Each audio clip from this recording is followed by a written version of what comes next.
अस्सलाम वालेकुम, my name is Mohammad Ahmad. Students, आज का हमारा जो लेक्चर है वो क्वाड्रेटिक इक्वेशंस के ऊपर है कि हम क्वाड्रेटिक इक्वेशंस को फैक्टराइजेशन मेथड से किस तरह से सॉल्व करेंगे।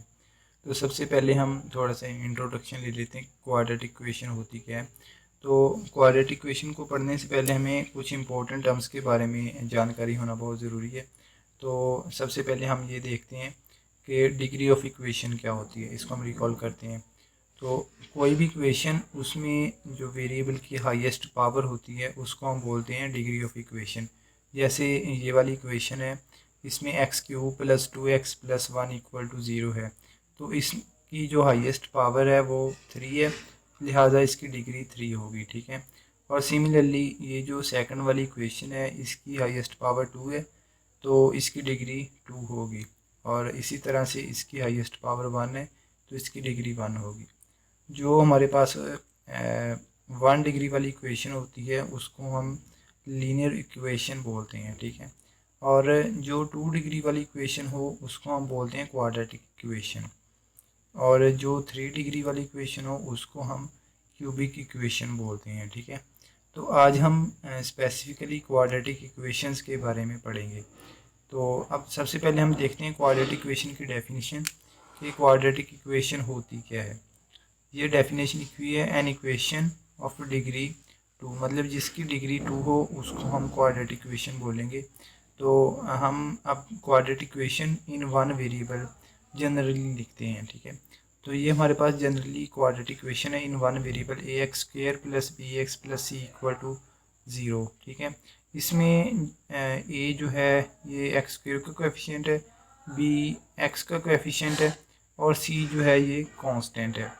और ये जो है ये हम कंसिडर करते हैं ये ज़ीरो के इक्वल नहीं है, क्योंकि अगर ये ज़ीरो के इक्वल बन जाएगा तो फिर ये लीनियर इक्वेशन हो जाएगी। ठीक है। और इसमें ये जो कोएफिशिएंट्स हैं ए बी सी, ये ऑलवेज़ रियल नंबर्स हुआ करेंगे। ये मैंने इधर लिखा हुआ है। तो ये जो फॉर्म है जिस तरह से लिखी हुई है क्वाड्रेटिक इक्वेशन, इसको हम बोलते हैं जनरल फॉर्म या फिर स्टैंडर्ड फॉर्म बोलते हैं। ठीक है। और अगर इस क्वाड्रेटिक इक्वेशन में हम b की जगह पे, मतलब ये जनरल फॉर्म लिखी हुई है, इसमें सेकंड वाली टर्म जैसे ये कोएफिशिएंट b इसको 0 कर दें, तो ये हमारे पास बन जाती है A x square plus C equal to 0। ठीक है। तो ये वाली जो इक्वेशन होती है इसको हम बोलते हैं प्योर क्वाड्रेटिक इक्वेशन। स्टूडेंट्स, वैसे क्वाड्रेटिक इक्वेशन को सॉल्व करने के हमारे पास 3 मेथड्स हुआ करते हैं, factorisation method, completing square method और क्वाड्रेटिक फार्मूला।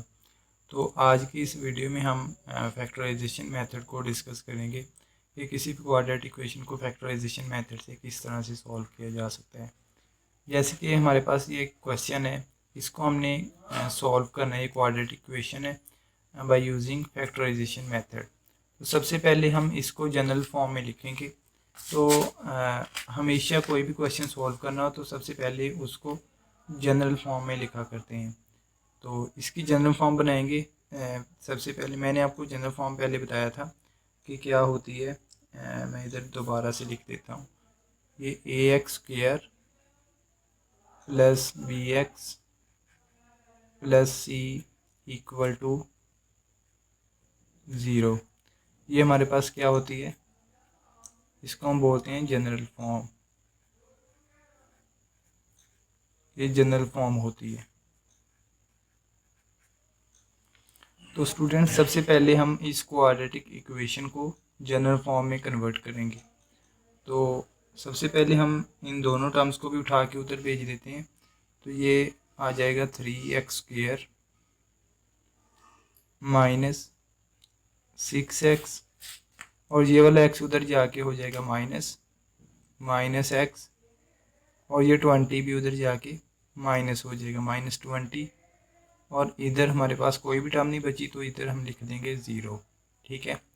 उसके बाद इसको सिंप्लीफाई करेंगे तो ये बन जाएगा 3x स्क्वेयर माइनस 6x और minus x, minus minus plus होता है, तो इन दोनों को प्लस करेंगे तो ये बन जाएगा -7x माइनस 20 इक्वल टू 0। ठीक है। ये हमारे पास क्वाड्रेटिक इक्वेशन बन गई है। और क्वाड्रेटिक इक्वेशन की जनरल फॉर्म है। तो इससे नेक्स्ट हम इसका सोल्यूशन स्टार्ट करेंगे। तो हमने इसको फैक्टराइजेशन मेथड से सॉल्व करना है। तो देखें स्टूडेंट्स, ये हमारे पास यानी आप एक क्वेश्चन को अच्छे से समझ लें, आपको बाकी क्वेश्चन भी आसानी से समझ आ जाएंगे। तो इसमें जो एक्स स्क्वायर का कोएफिशिएंट है, हमेशा ये वाला कोएफिशिएंट और ये जो कांस्टेंट टर्म है, इन दोनों को आपने मल्टीप्लाई करना है, यानी 3 और ये जो कांस्टेंट है साइन समेत हमने मल्टीप्लाई करना है। ठीक है, इसका साइन माइनस है तो इधर माइनस आ जाएगा। उसके बाद इन दोनों को जब मल्टीप्लाई करेंगे तो हमारे पास ये बन जाएगा माइनस का 60। अब हमने इसकी फैक्टराइजेशन करनी है, तो -60 इसकी फैक्टराइजेशन करेंगे, इसके फैक्टर्स बना लें। ये नेगेटिव साइन के बगैर ही आप ले लें।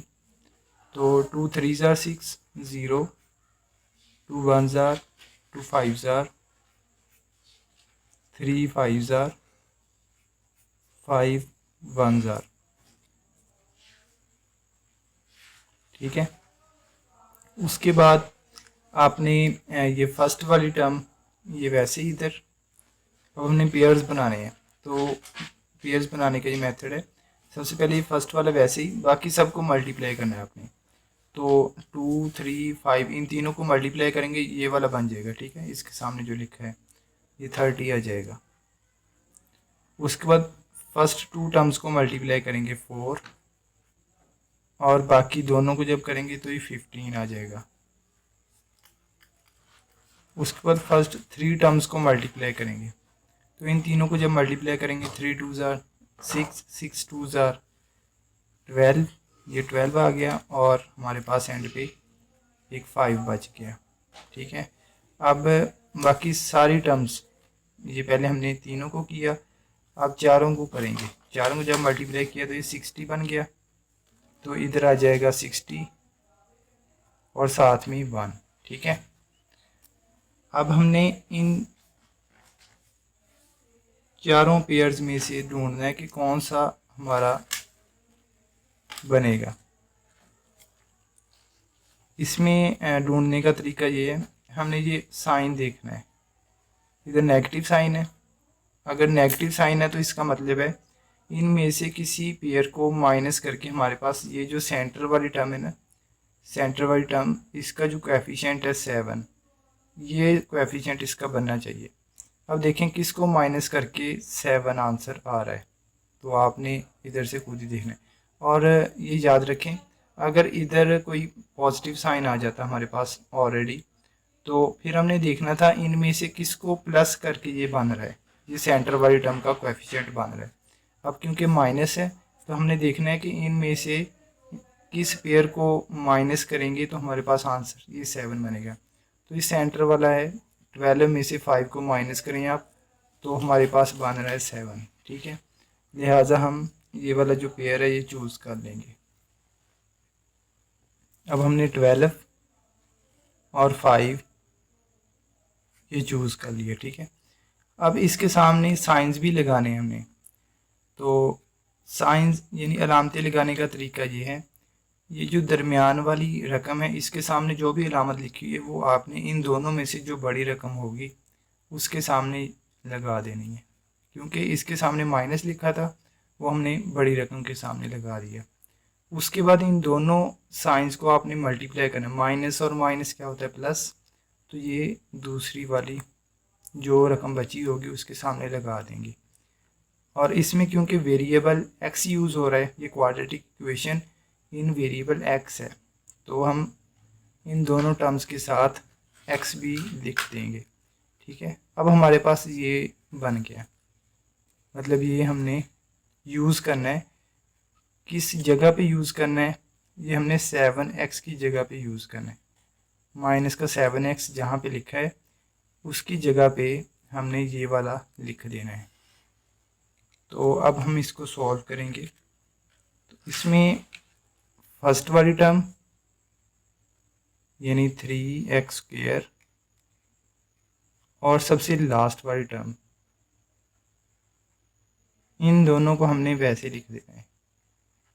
और ये जो सेंटर वाली टर्म है -7x, इसकी जगह पे जो हमने अभी बनाया है ये लिख देंगे, ये -12x + 5x।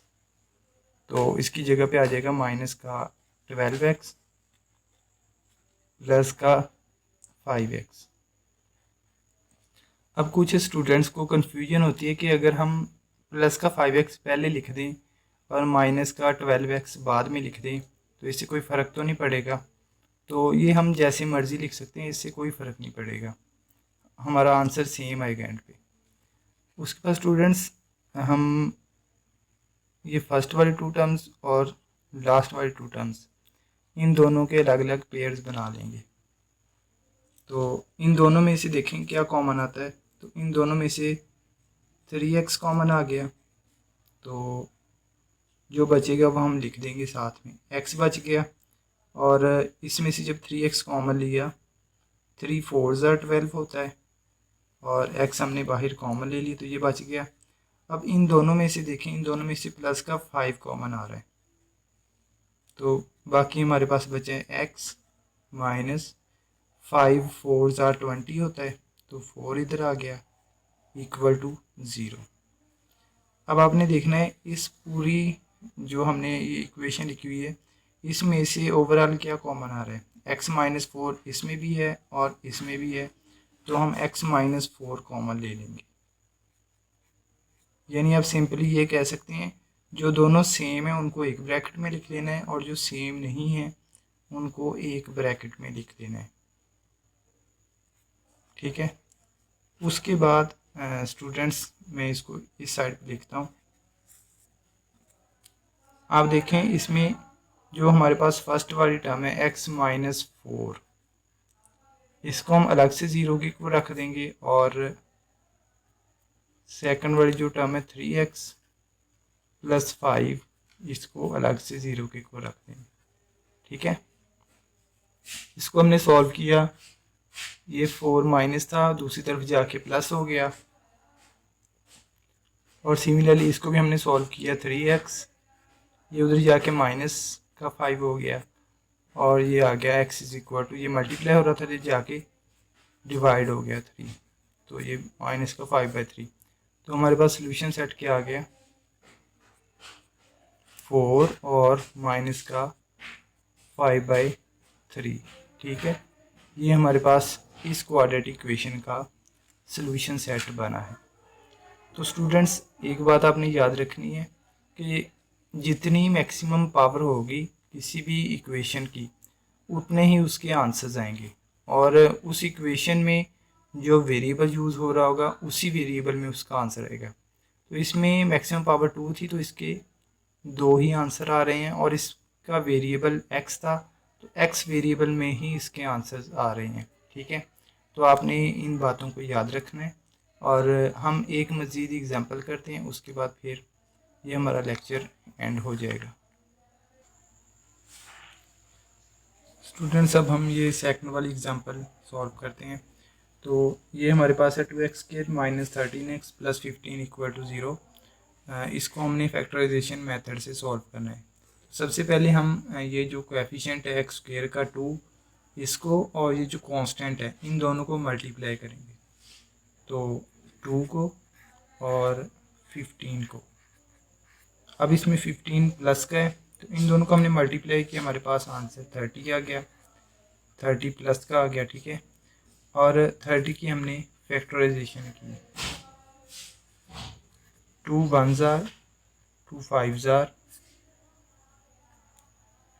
और ये 3 पे जाएगा, 3 5s are 15, 5 1s are 5। और इसमें हमने फर्स्ट वाली टर्म वैसे लिखी 2, बाकी दोनों को जब मल्टीप्लाई किया हमारे पास 15 आ गया। उसके बाद फिर हमने पहली 2 टर्म्स को मल्टीप्लाई कर दिया तो हमारे पास आंसर आ गया ये 6, और एक टर्म हमारे पास बची है 5। अब तीनों को मल्टीप्लाई किया 30, हमारे पास पेयर्स बन गए हैं। हमने इन तीनों पेयर्स में से ढूंढना है कौन सा हमारा फैक्टर बन रहा है। तो इसमें प्लस का 30 हमारे पास आया था, तो अब साइन प्लस है इधर, तो इसका मतलब इन पेयर्स में से किसी एक को प्लस करके हमारे पास आंसर 13 आना चाहिए, जो सेंटर में लिखा हुआ है ना x का जो कोएफिशिएंट है, ये आंसर बनना चाहिए। तो किन दोनों को प्लस करके 13 आंसर आ रहा है, ये हमने ढूंढना है। तो जब हमने इन दोनों को मल्टीप्लाई किया, 5 2 10 और साथ में ये 3, ये भी बन रहा है एक, तो ये हमारे पास टोटल 4 पेयर्स बन रहे हैं। ठीक है, तो ये वाला जो साइन है प्लस, यानी हमने इन तमाम पेयर्स को प्लस करके देखना है। हमारे पास आंसर ये सेंटर वाला जो लिखा हुआ है, इसको कोएफिशिएंट बनना चाहिए। तो इन दोनों को अगर हम प्लस करें 10 और 3 को, तो हमारे पास आंसर 13 आ रहा है। इसका मतलब ये वाला पेयर हमारा जो है ना वो फैक्टर्स बनेंगे। तो इसमें हम इसको लिख लेंगे 10 और 3। अब हमने साइंस लगाने हैं। तो ये जो सेंटर वाली रकम है, इसके सामने जो भी साइन लगा हुआ है, इन दोनों में से जो बड़ी होगी उसके सामने हम लगा देंगे। उसके बाद इन दोनों साइंस को हमने मल्टीप्लाई करना, यानी माइनस प्लस, आंसर हमारे पास माइनस आ रहा है, तो फिर इधर दोबारा से हम माइनस लिख देंगे। ठीक है, उसके बाद ये वेरिएबल इस इक्वेशन में x यूज़ हो रहा है, तो दोनों के साथ हमने x लगा देना है। ठीक है, अब हमारे पास ये बन गया है। इसको हमने यूज़ करना है कहाँ पे, जहाँ पे माइनस का 13 x लिखा है, उसकी जगह पे हमने ये वाला लिख देना है। तो अब हम ये इक्वेशन लिखते हैं। इसमें फर्स्ट वाली टर्म यानी 2x² और जो लास्ट वाली टर्म है प्लस का 15, इन दोनों को हम लिखेंगे। और सेंटर वाला जो लिखा है ना माइनस का 13x, इसकी जगह पे हमने ये लिखना है। ठीक है, तो इसकी जगह पे मैं अब ये लिख दूंगा, इधर आ जाएगा माइनस का 10x और माइनस का 3x। ठीक है, ये मैंने लिख दिया। उसके बाद पहली दो टर्म्स में से क्या कॉमन आ रहा है और आखिरी दो में से क्या कॉमन आ रहा है, ये हम कॉमन लेंगे। तो इन दोनों में से हमारे पास कॉमन आ रहा है 2x और बाकी बच गया x माइनस का 5, और इन दोनों में से हमारे पास कॉमन आएगा माइनस का 3, तो इधर बच जाएगा x माइनस का 5, यानी कि 3 5 15 होता है, तो हमने ये उस हिसाब से 5 लिख दिया इधर इक्वल टू 0। ठीक है, अब देखें दोनों हमारे पास x माइनस 5 x माइनस 5 जो सेम है उसको एक ब्रैकेट में लिख देंगे, यानी x माइनस 5, और जो सेम नहीं है उसको एक ब्रैकेट में लिख देंगे, यानी इधर आ जाएगा 2x माइनस 3 इक्वल टू 0। अब एक दफ़ा x माइनस 5 इक्वल टू 0, इसको अलग से 0 के इक्वल रखेंगे और इसको अलग से 2x माइनस 3 इक्वल टू 0। तो उसके बाद हम इसकी वैल्यू निकालेंगे, x इज इक्वल टू 5 और इधर से भी 2x, ये 3 उधर जाके प्लस हो गया और ये 2 उधर जाके डिवाइड हो गया, ये आ गया 3/2, यानी हमारे पास ये दो टर्म्स आ गई हैं।